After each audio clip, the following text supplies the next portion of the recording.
The door is 3 feet of solid steel. The air filtration is military grade. You think you're safe because you're underground, but you've made a fatal calculation. You're trying to hide from the wind while you're already standing in the ocean. The air is the delivery system. The fact: nanoparticles, NPs, are defined by their scale, 1/1000th of a meter. At this size, they don't behave like dust. They behave like gas. Atmospheric saturation. Studies on atmospheric nanoparticles show they can remain suspended for weeks, traveling globally on jet streams. They aren't just in the air, they are the air's new chemistry.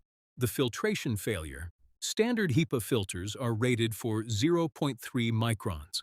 Nanoparticles can be as small as 0.0001 microns. The thermal rebound. Research into thermal rebound theory suggests that the smaller a particle gets, the more likely it is to bounce through traditional filter fibers rather than sticking to them.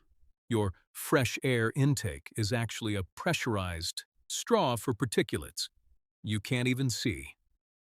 The clean food is already compromised.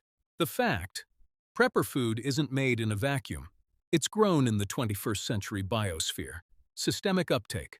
Nanoparticles in the soil, from nano-fertilizers and atmospheric fallout, are absorbed by plant roots through the apoplast and symplast pathways.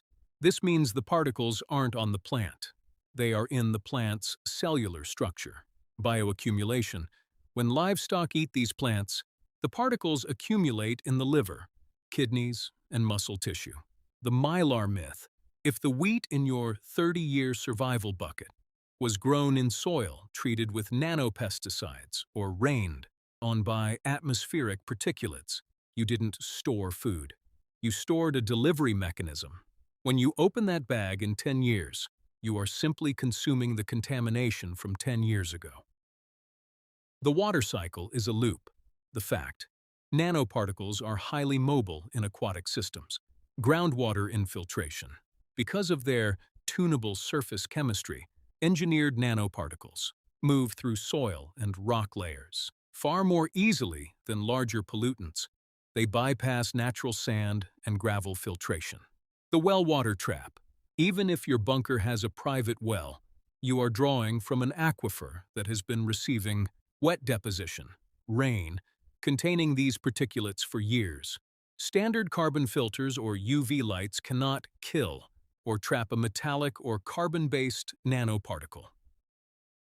The conclusion: total environmental saturation.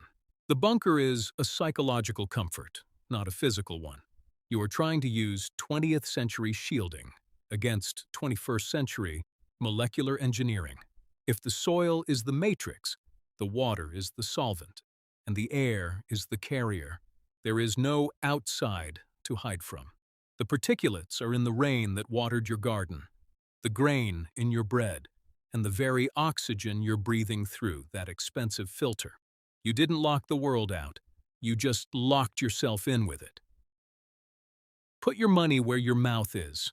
You spent it on steel. You spent it on filters. You spent it on forever food. Now, prove me wrong. Explain how a 0.3 micron HEPA filter stops a 0.01 micron engineered particulate.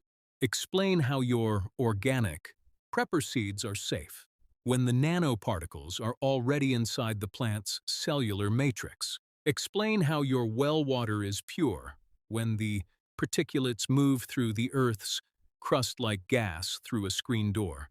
You didn't build a sanctuary. You built a controlled environment for the very things you're afraid of. The air you're pumping in? It's a delivery system. The food you're eating? It's a storage unit. The bunker isn't your protection. It's your tomb. Because you can't hide from a world that has been rewritten at the molecular level. If it's in the rain, it's in the grain. If it's in the wind, it's already in your lungs.